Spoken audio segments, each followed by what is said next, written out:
तीर्थंकर प्रभो आदिनाथ मुनिनाथ,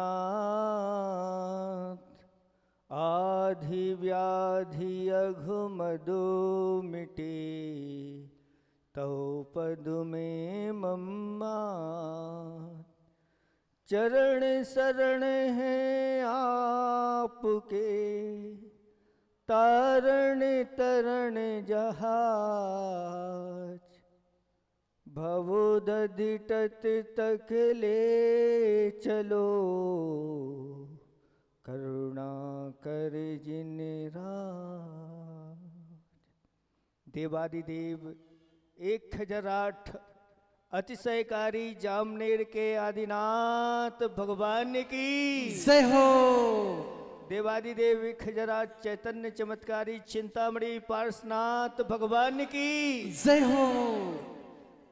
देवादिदेव 1008 वर्तमान शासन नायक महावीर भगवान की जय हो। परम पूज्य 108 आचार्य प्रवर गुरुवर श्री विद्यासागर जी महामुनिराज की जय हो। 3 कम 9 करोड़ मुनिराजों की, रत्नात्रय धारी तपोधन श्रेष्ठ मुनि श्री विमल सागर जी महाराज की, समस्त मुनि संघ की।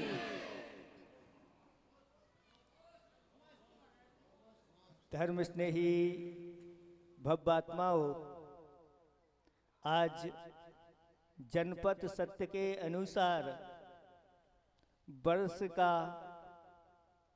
ये पहला दिन नए वर्ष के रूप में आप लोगों को ऐसे अतिशय क्षेत्र पर गुरुओं के सानिध्य में आने का ये परम सौभाग्य मिला है। ऐसे सुअवसर पर आप लोगों को सबको यही से हमारा दोनों हाथों से आशीर्वाद। आपका यह नया वर्ष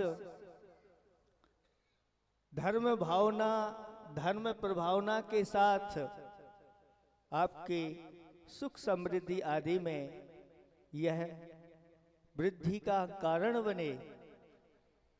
आचार्य भगवंत ने एक हाइकू लिखा है, जोड़ो ना जोड़ो, जोड़ा छोड़ो, जोड़ो तो बेजोड़ जोड़ो।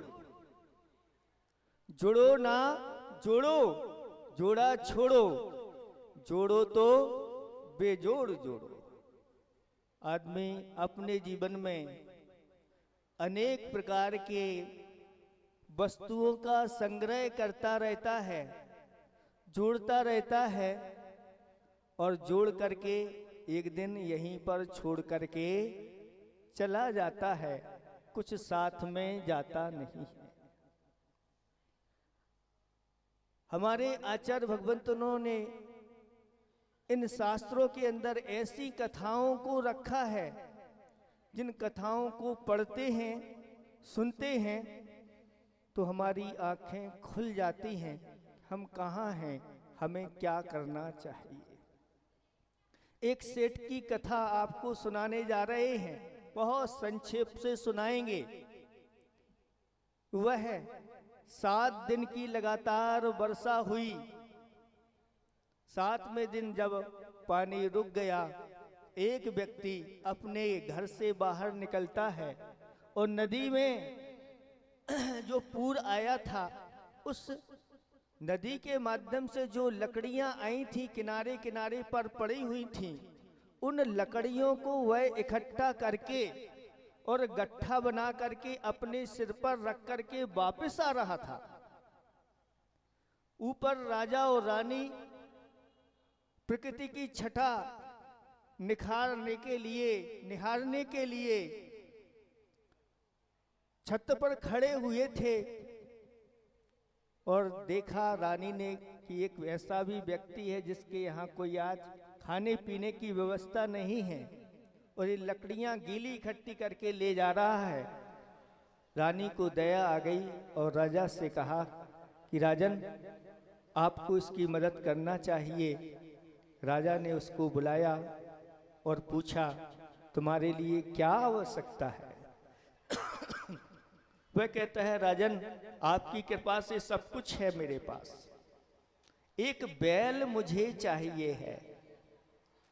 तो राजा कहा बस आप तो जो मांगो वो मिलेगा, नहीं मुझे एक बैल चाहिए। और राजा ने कहा राजकोष में जो सबसे अच्छा बैल हो ले जाओ।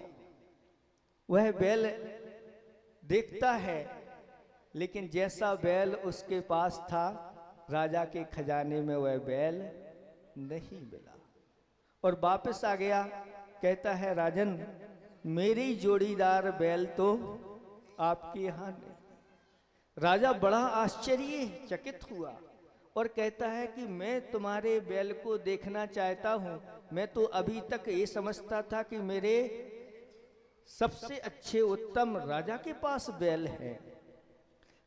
और राजा साथ में हो जाता है और वह अपने सिर पर गट्ठे को रख करके अपने घर ले जाता है। और जैसे ही राजा उसके घर के पास पहुंचता है उसका घर देख करके आश्चर्यचकित हो जाता है और इस व्यक्ति को देख करके आश्चर्यचकित है।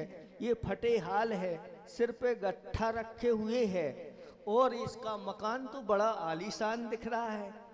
ये इसका है कि ये यहाँ काम करता है। जैसे ही अंदर ले जाते हैं राजा जब वो वहाँ का निरीक्षण करता है आंखें उसकी फटी की फटी रह जाती हैं। और अंदर ले जाते हैं तो एक तहखाना बना हुआ था। उस तहखाने में अनेक जोड़े रखे हुए थे। वो जोड़े किसके थे? हाथी के जोड़े थे, घोड़े के जोड़े थे, मयूर के जोड़े थे, हिरण के जोड़े थे, यक्ष यक्षिणियों के जोड़े थे। अनेक जोड़े रखे हुए थे,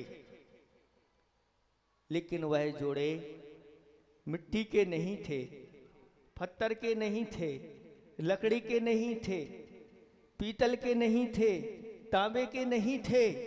वह जोड़े सोने के बने हुए रखे हुए थे और उनमें रत्न जड़े हुए थे।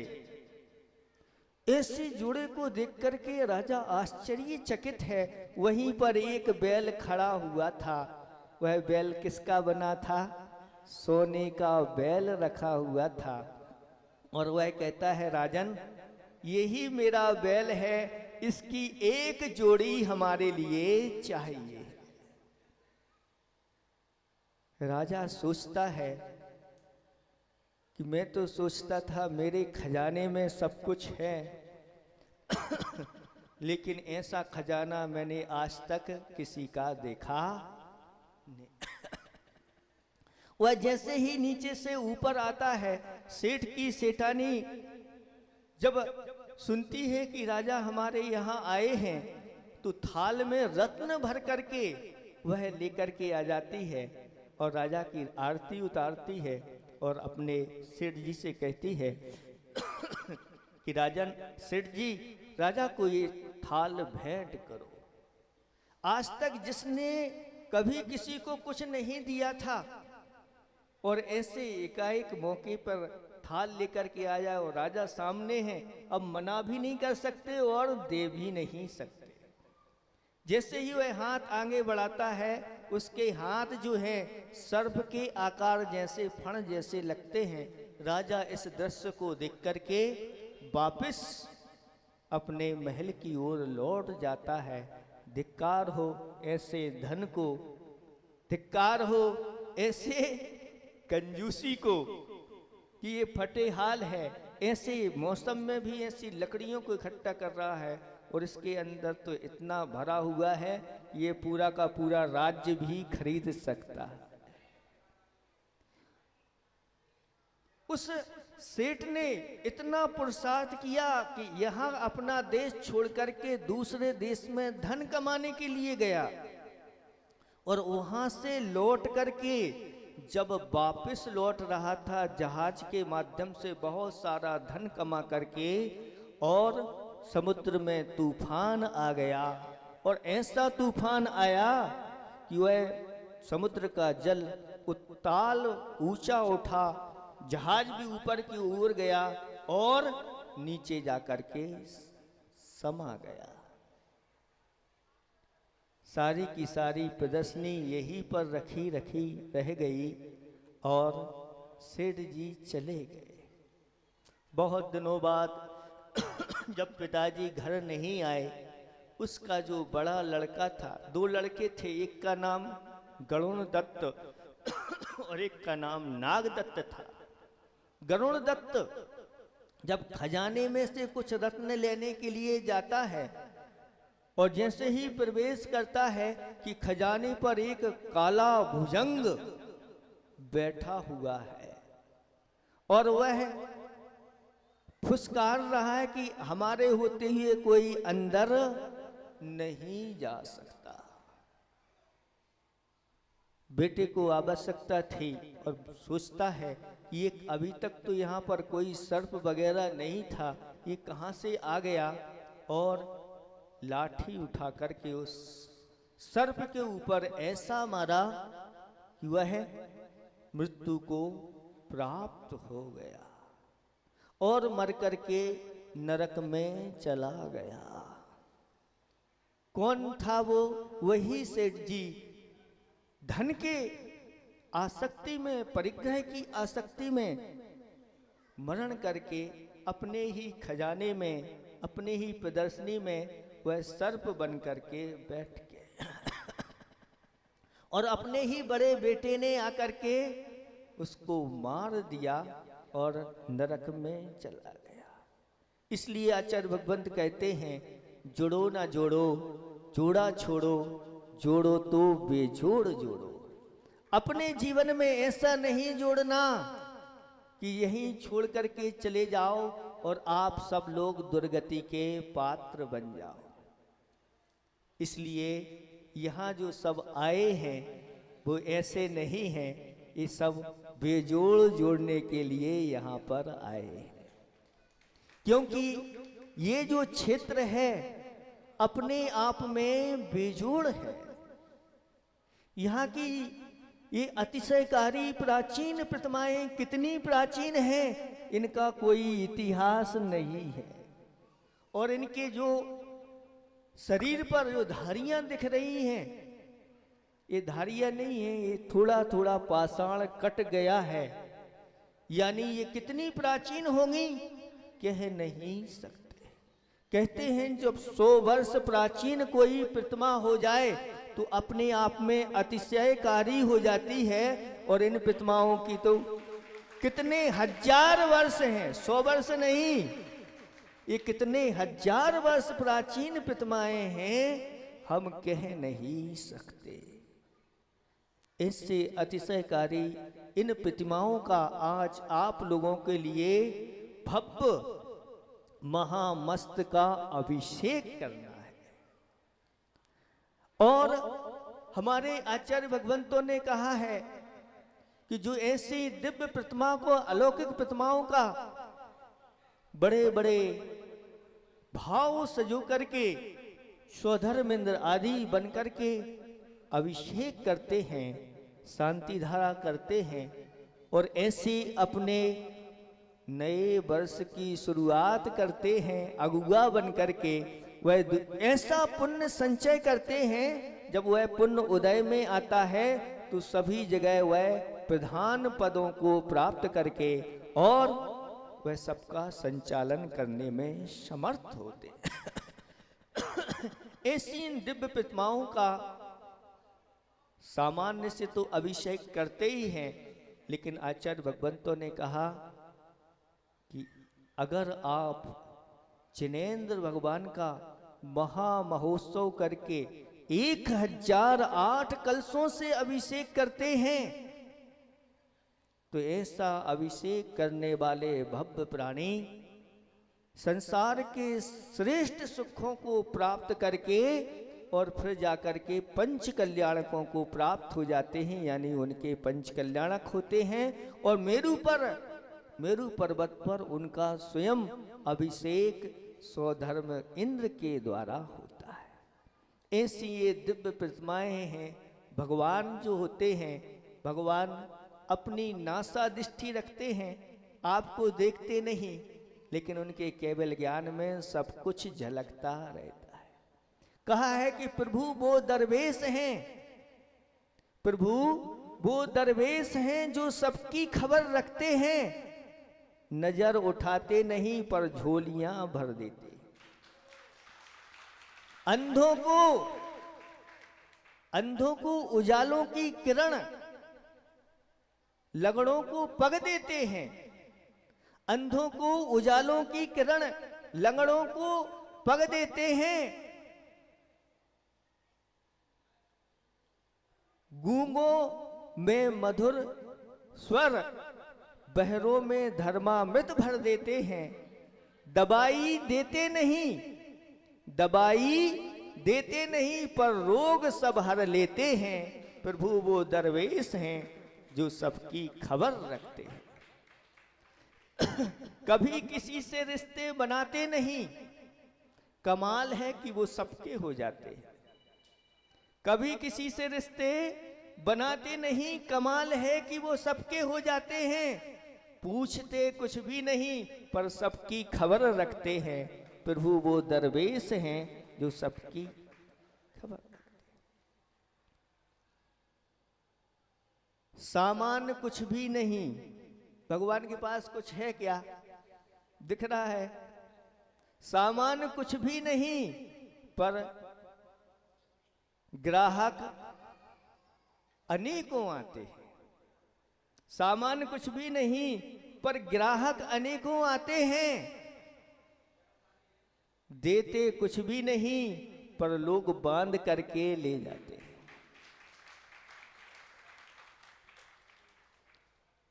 देते कुछ भी नहीं पर बांध करके ले जाते हैं।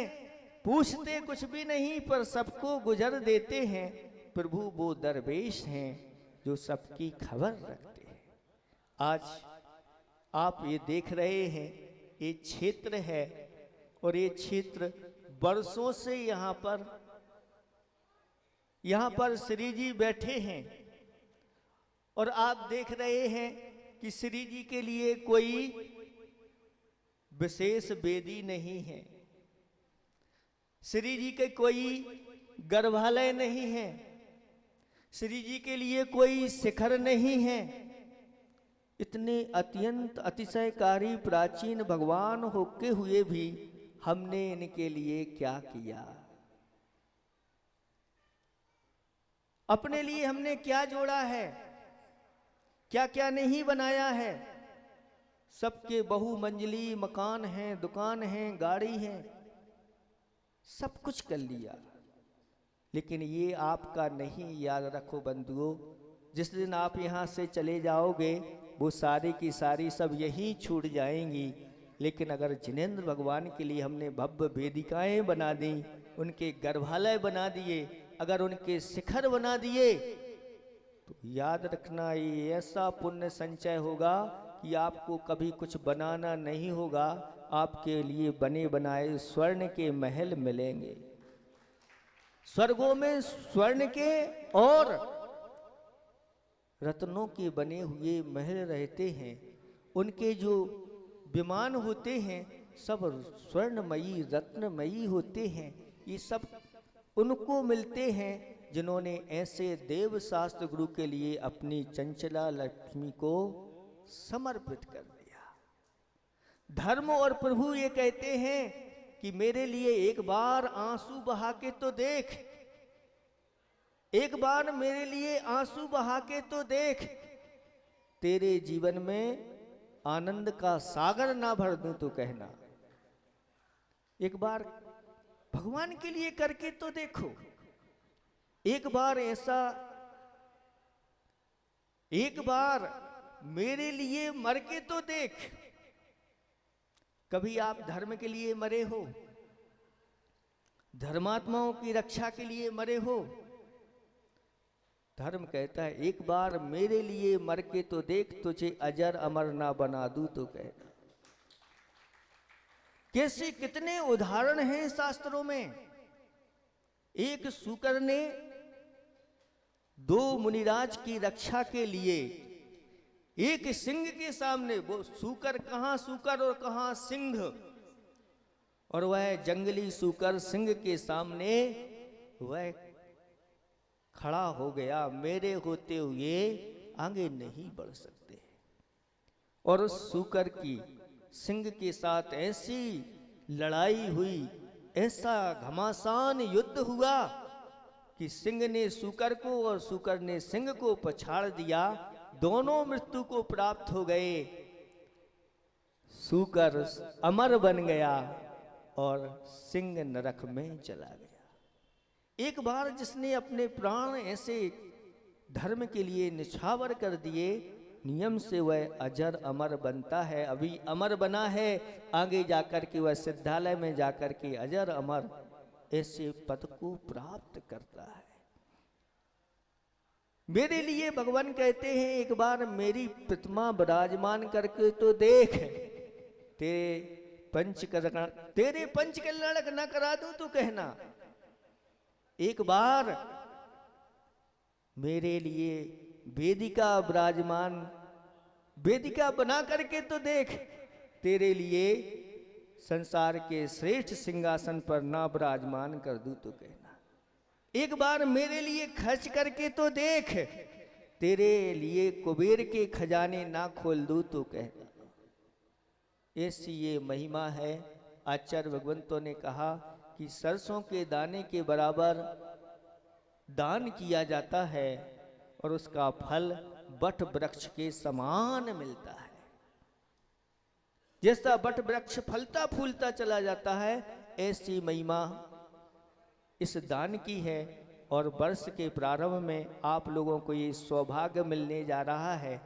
और ऐसे आज अच्छे अपने भाव बना लेना। अगर आपकी अंदर शक्ति है, नहीं भी है तो कम से कम ऐसी बनाना कि भगवान जल्दी से जल्दी हम आपको एक वेदिका पर विराजमान देखें, भगवान एक आपका भव्य गर्भालय देखें, भगवान आपका एक भव्य शिखर हो और ये क्षेत्र विश्व में प्रसिद्ध हो। चारों ओर इस क्षेत्र की चर्चा चले। यहाँ पर अतिशयकारी ऐसे वह प्राचीनतम ऐसे आदिनाथ भगवान, अतिशयकारी पारसनाथ भगवान, सारी प्रतिमाएं उसी काल की ये प्रतिमाएं हैं। सुनते हैं कि बदंती है कि यहाँ जो ये जिनालय आया था, उड़ करके आया था, मतलब देवों के द्वारा यहाँ पर यह जिनालय लाया गया था, इसकी कोई नींव वगैरह नहीं थी। ऐसे यह देव रक्षित प्रतिमाएं, जिन प्रतिमाएं इनका अभिषेक आपको करना है। आप लोग बहुत लेट आए हैं, ज़्यादा समय नहीं है, कम समय में अच्छे से अच्छा कार्य करना है। और आप लोगों के लिए ऐसा अतिशय पुण्य संचय करके जाना है, जो पुण्य हमारा भवों भवों तक समाप्त ना हो और एक दिन वह पुण्य हमारे लिए सिद्धालय में जाके विराजमान करा दे। अहिंसा परमो धर्म की। ओम।